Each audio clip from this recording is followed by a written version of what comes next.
Beautiful day here in Little Swanport, east coast of Tasmania.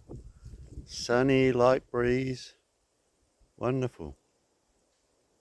What I'm going to show you today is, if you are courageous enough, I'm going to show you how to do this very radical bend. This is a cherry tree, and I did this in the spring. It's now the autumn, April. And I'm just going to undo that. I don't know what it's like. It should have healed up. And I'll get back to you.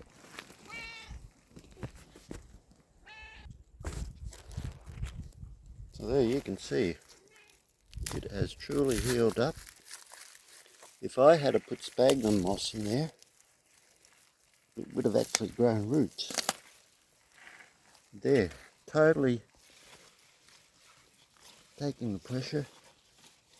That's beautiful. That's a good 90-degree bend. So I'm going to show you how to do that. I just set my camera up and away we'll go. So I'm going to do it on this Pinus pinea. It's about 7 years old. The trunk's probably only about 25 millimeters thick, but it's still, you can't bend it. I mean, you can do all your log, branch splitting and all that sort of stuff, and I find this method a lot easier, but like I said, it's not for the faint-hearted. It's a technique called curving or kerf bending, and it was taught to me when I was an apprentice, and it was used in the stair building trade to bend stringers and do a series of kerfs, and then you leave a light veneer on the back and then you bend it. And with this, they're all going to be cut into little wedges, which allows for the bend. Millie, you have to be everywhere, do you? All right. So I'll just start it. I'll get to it. I'm going to go right down here, pretty low, and you want a fairly fine saw. If it's a really big tree, you can use a chainsaw. Okay, now you can see there. Okay, now I'm just going to go a bit higher and cut a little wedge out of that. Okay.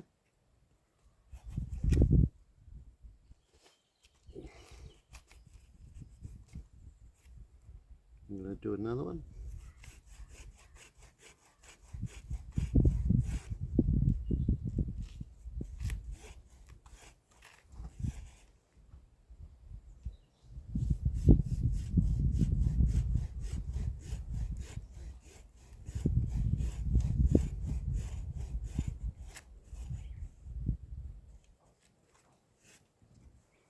Here's another one. See what's happening? You can see I haven't left much on the back there.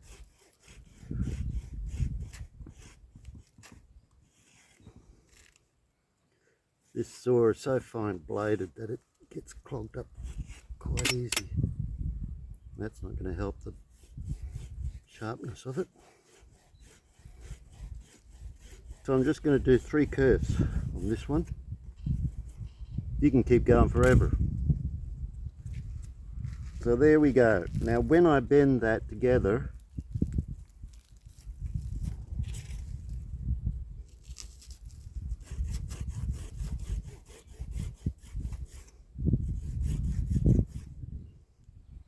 it will pretty well all meet up. All the medullary rays will meet up, and the bark layer will meet up. Okay, so now we've got to hold this in place. Don't you break over. Fall over.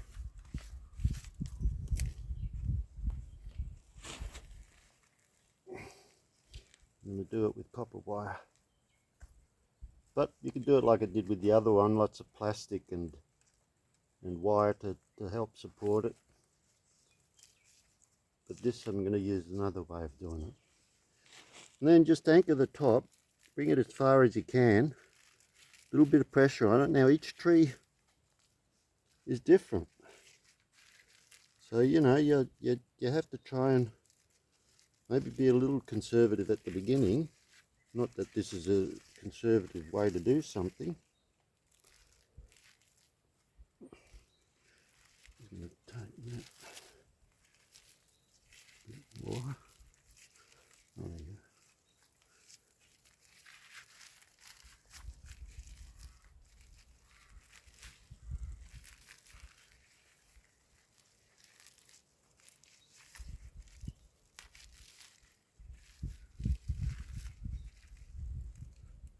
Get that as tight as I can.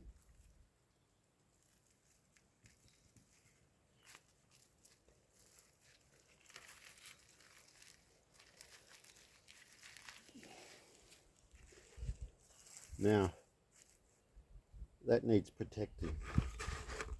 This is the autumn, and the tree should be pretty, hasn't shut down at all, but so it's still active, it's still using all of its bark, it's still moving lots of stuff around.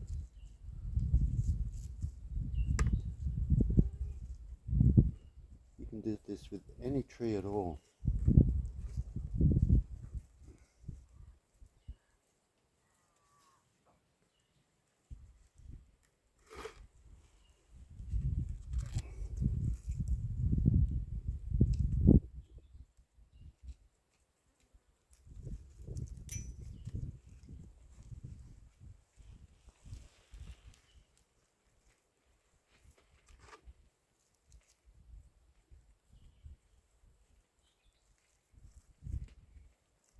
Hard to believe that that little layer at the back is going to keep this tree going.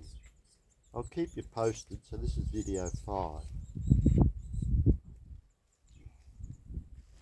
I'll probably have a look at it in the spring or something. Take the wire off, see how it went. Or if it dies, I'll show you that too. So that stuff I'm using, this black stuff,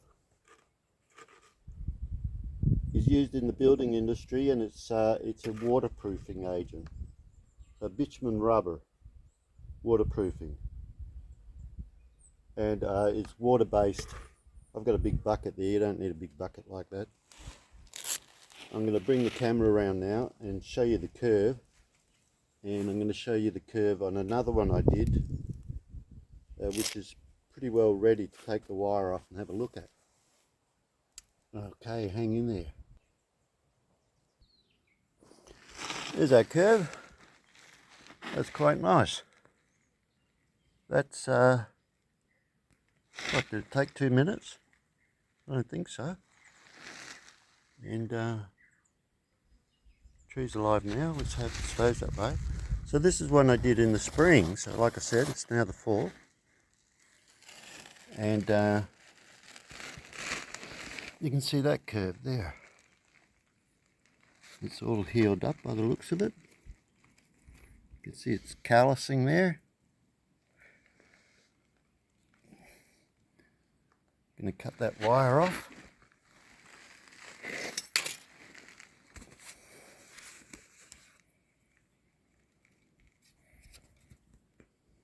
Bit hard holding the camera and using a tool.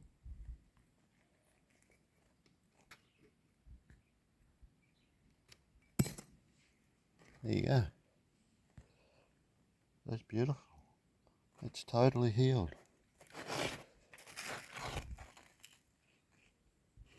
You can see the cuts, even as they start to spread, they're moving the black stuff around. What I'm going to do next with this tree is I'm going to do another one here. I'm going to bend it this way. So this will be the back of the tree. So I'll bend it this way. And then I can go up to the top and bend it that way. So I hope you enjoyed today's video. Saw kerfing a thick trunk. Honestly, if your trunk was 6 inches thick, you could do it. Not with that little saw. Hope you enjoyed today's video. Catch you later.